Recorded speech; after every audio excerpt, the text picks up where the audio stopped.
B Hiren ভট্টাচাৰ্যদেৱৰ চৰণত প্ৰণিপাত জনাই তেওঁৰ এটা কবিতা পাঠ কৰিবলৈ লৈছোঁ।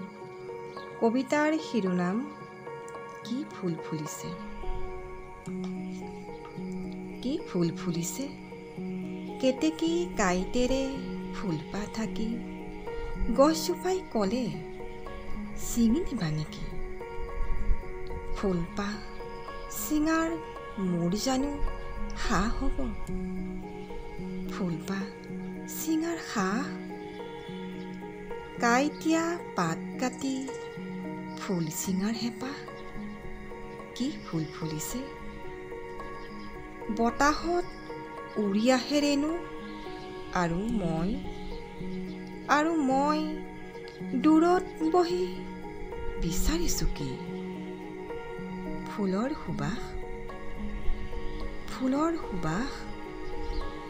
সোণোৱালী ফুলৰ সুবাস।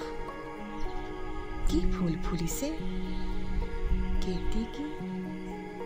ধন্যবাদ।